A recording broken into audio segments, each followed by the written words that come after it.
പ്രിയപ്പെട്ട കുട്ടികളെ, നമ്മൾ അക്കൗണ്ട് ബാലൻസുകളിൽ നിന്നും ഒരു ട്രയൽ ബാലൻസ് എങ്ങനെ തയ്യാറാക്കാമെന്ന് നോക്കുകയാണ്. സാധാരണ പരീക്ഷയ്ക്ക് ചോദിക്കുന്ന ഒന്നാണിത്.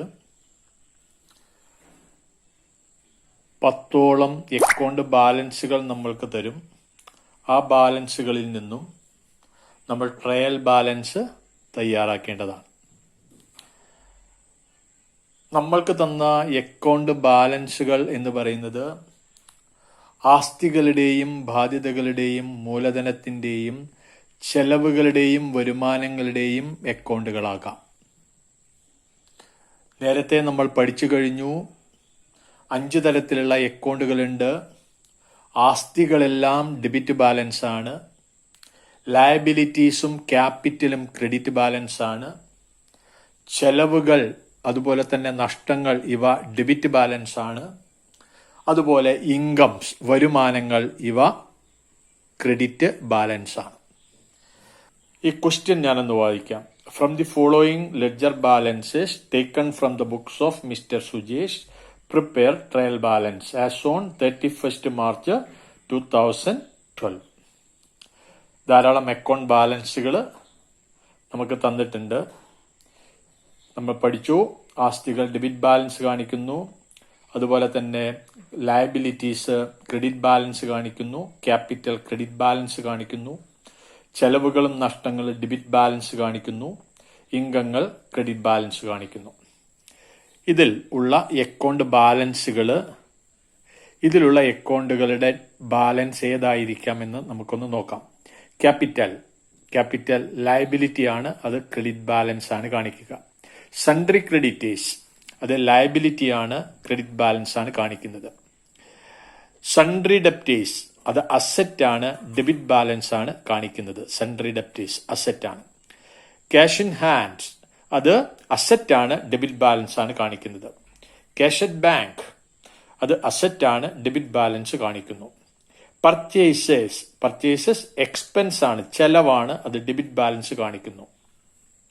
സെയിൽസ് വരുമാനമാണ്, വരുമാനം എന്ത് ബാലൻസ് കാണിക്കുക? വരുമാനം ക്രെഡിറ്റ് ബാലൻസ് കാണിക്കുന്നു. ഡിസ്കൗണ്ട് അലൗഡ് നമ്മളെ സംബന്ധിച്ച് ലോസ് ആണ്, അത് ഡെബിറ്റ് ബാലൻസ് കാണിക്കുന്നു. ക്യാരേജ് ഓൺ പർച്ചേസിന്മേലുള്ള ചുമട്ടുകൂലി, അത് എക്സ്പെൻസ് ആണ്, ഡെബിറ്റ് ബാലൻസ് കാണിക്കുന്നു. ക്യാരേജ് ഓൺ സെയിൽസ്, വിൽപ്പനയിന്മേലുള്ള ചുമട്ടുകൂലി, അതും നമ്മളെ സംബന്ധിച്ച് ചെലവാണ്, ഡെബിറ്റ് ബാലൻസ് കാണിക്കുന്നു. സെയിൽസ് റിട്ടേൺ എന്നുള്ളത് ലോസ് ആണ്.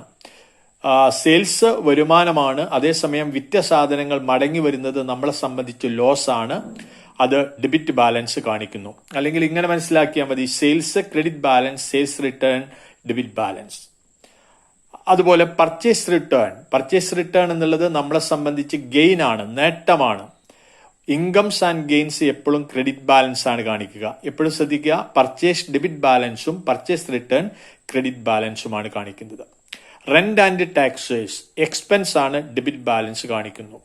പ്ലാന്റ് ആൻഡ് മെഷീനറി അത് ഡെബിറ്റ് ബാലൻസ് കാണിക്കുന്നു, കാരണം അസറ്റ് ആണ്. പ്ലാന്റ് ആൻഡ് മെഷീനറി അസറ്റ് ആണ്. ഓപ്പണിംഗ് സ്റ്റോക്ക് അസറ്റ് ആണ്, ഡെബിറ്റ് ബാലൻസ് കാണിക്കുന്നു. കമ്മീഷൻ പെയ്ഡ് എക്സ്പെൻസ് ആണ്, ഡെബിറ്റ് ബാലൻസ് കാണിക്കുന്നു. Furniture and fittings debit balance. ഒന്നുകൂടി ശ്രദ്ധിക്കുക, capital liability credit balance, sundry creditors liability credit balance, sundry debtors asset debit balance, cash in hand asset debit balance, cash at bank asset debit balance, purchases debit balance, purchases expenses ആണ്, debit balance. Sales income ആണ്, credit balance. Discount allowed loss ആണ്, debit balance. Carriage on purchase expense, debit balance. Carriage on sales expense, debit balance. Sales return loss, debit balance. Purchase return അത് gain, debit balance. Plant and machinery asset, debit balance. Opening stock asset, debit balance. Commission expense, debit balance. Furniture and fittings asset, debit balance. എല്ലാ ആസ്തികളും debit balance കാണിക്കുന്നു. Liabilities എല്ലാം credit balance കാണിക്കുന്നു. Expenses എപ്പോഴും debit balance കാണിക്കുന്നു. അതുപോലെ തന്നെ income എപ്പോഴും ക്രെഡിറ്റ് ബാലൻസ് കാണിക്കുന്നു. ഇനി നമ്മളൊരു ട്രയൽ ബാലൻസ് തയ്യാറാക്കുകയാണ്. ഹെഡിങ് നമ്മൾ നൽകി ട്രയൽ ബാലൻസ് ആസ് ഓൺ. 5 കോളങ്ങളാണുള്ളത്. Serial number, name of accounts, ledger folio, debit balance, credit balance. ഓരോ അക്കൗണ്ടും എടുക്കുക. സീരിയൽ നമ്പർ 1 എന്ന് ആദ്യം എഴുതുക. ഒന്നാമത്തെ അക്കൗണ്ട്, അതിന്റെ പേര്, നെയിം ഓഫ് അക്കൗണ്ട് കോളത്തിൽ രേഖപ്പെടുത്തുക. അതിനെന്ത് ബാലൻസ് ആണോ ഉള്ളത് ആ ബാലൻസ് കോളത്തിൽ അവയുടെ തുക രേഖപ്പെടുത്തുക. നമ്മൾ ആദ്യമായി എടുക്കുന്നത് ക്യാപിറ്റൽ ആണ്. Capital amount 40,000. അതുകൊണ്ട് സീരിയൽ നമ്പർ 1 എന്ന് രേഖപ്പെടുത്തി. നെയിം ഓഫ് അക്കൗണ്ട് കോളത്തിൽ ക്യാപിറ്റൽ, അതിന് ക്രെഡിറ്റ് ബാലൻസ് ആണ് 40,000. ക്രെഡിറ്റ് ബാലൻസ് കോളത്തിൽ നമ്മൾ രേഖപ്പെടുത്തി. രണ്ടാമത്തത് sundry creditors 12,000. 2 sundry creditors liability ആണ്. അതിന് ക്രെഡിറ്റ് ബാലൻസ് 12,000 ആണ്. അതുകൊണ്ട് 12,000 ക്രെഡിറ്റ് സൈഡിൽ നമ്മൾ രേഖപ്പെടുത്തി. 3 സൺട്രി ഡെപ്റ്റേഴ്സ് 20,000. അതിൽ അസറ്റ് ആണ്. അതുകൊണ്ട് പെർട്ടിക്കുലേഴ്സ് കോളത്തിൽ നമ്മൾ സൺട്രി ഡെപ്റ്റേഴ്സ് എന്ന് എഴുതി. എമൗണ്ട് 20,000. അത് ഡെബിറ്റ് ബാലൻസ് കോളത്തിൽ എഴുതി. കാരണം അതിന് ഡെബിറ്റ് ബാലൻസ് ആണ് ഉള്ളത്. നെക്സ്റ്റ് വന്നിട്ടുള്ളത് cash in hand 400. 4 cash in hand asset ആണ്. അതുകൊണ്ട് അസറ്റ് സൈഡില് അസറ്റ് ഡെബിറ്റ് ബാലൻസ് കോളത്തിൽ 400 എന്ന് എഴുതി. അടുത്തത് cash at bank 10,000. 5 cash at bank 20,000 രൂപ. Cash at bank 10,000 debit balance ആണ്. കാരണം അസറ്റ് ആണ്. അസറ്റിന് ഡെബിറ്റ് ബാലൻസ് ആണ്. നെക്സ്റ്റ് വന്നത് പർച്ചേസേഴ്സ് 36,000. 6 പർച്ചേസസ് ചെലവാണ്. അതുകൊണ്ട് അതിന് ഡെബിറ്റ് ബാലൻസ് ആണ്. 36,000 രൂപ ഡെബിറ്റ് ബാലൻസ് കോളത്തിൽ രേഖപ്പെടുത്തുക. Next sales 60,000. 7 സെയിൽസ് ഇൻകം ആണ്. അതുകൊണ്ട് അതിനെ നമ്മൾ ക്രെഡിറ്റ് സൈഡിൽ രേഖപ്പെടുത്തി. ക്രെഡിറ്റ് ബാലൻസ് കോളത്തിൽ രേഖപ്പെടുത്തി. ക്രെഡിറ്റ് ബാലൻസ് ആണ് അതിന്. കാരണം ഇൻകം ആണ്, ക്രെഡിറ്റ് ബാലൻസ് ആണ് വരിക. ഡിസ്കൗണ്ട് അലൗഡ് ലോസ് ആണ്. അതുകൊണ്ട് debit balance 1,200. 8 discount allowed loss ആണ് 1,200. ഇനി 9 carriage on purchase 8,700. Carriage on purchase 8,700. Carriage on purchase 8,700. കാരണം എക്സ്പെൻസ് ആണ്. നെക്സ്റ്റ് വന്നിട്ടുള്ളത് carriage on sales 2,300. Carriage on sales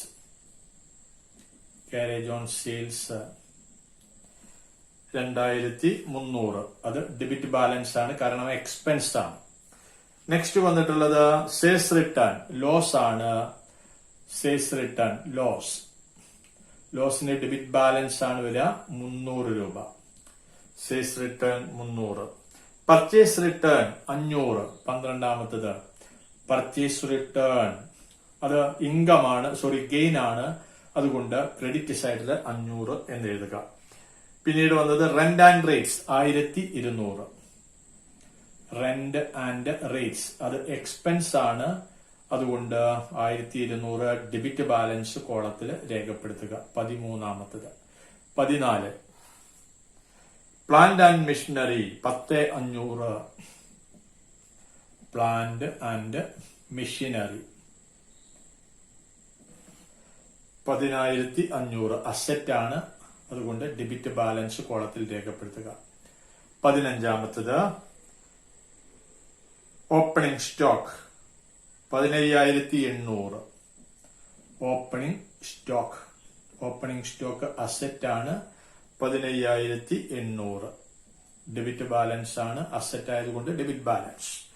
next വന്നത് കമ്മീഷൻ പെയ്ഡ് 1600. കമ്മീഷൻ നൽകി. 16. കമ്മീഷൻ പെയ്ഡ് അത് നമ്മളെ സംബന്ധിച്ച് ചെലവാണ്. 1600 debit balance 1600. Last furniture and fittings asset ആണ്. 17. ഫർണിച്ചർ ആൻഡ്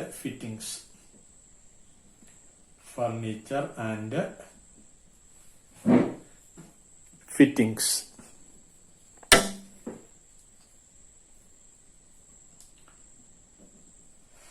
അസറ്റ് ആണ്. 4500. ഇനി ഇരു സൈഡുകളും കൂട്ടി നോക്കുക. ഇരു സൈഡുകളും ഈക്വൽ ആയിരിക്കണം. നമ്മൾ ക്രെഡിറ്റ് സൈഡ് ടോട്ടൽ ഒന്ന് കൂട്ടി നോക്കുക. നമുക്ക് കിട്ടിയത് 1,12,500. 1,12,500. ഇങ്ങനെയാണ് ട്രയൽ ബാലൻസ് നമ്മൾ തയ്യാറാക്കുന്നത്. എങ്ങനെ എന്നുള്ളതാണ് നമ്മൾ നോക്കിയത്. ട്രയൽ ബാലൻസ് തയ്യാറാക്കുന്നതിന് വേണ്ടി 5 കോളങ്ങളാണ് ഉണ്ടാക്കേണ്ടത്. Serial number, name of account, അതുപോലെ തന്നെ ledger folio, debit balance, credit balance. Okay, thank you.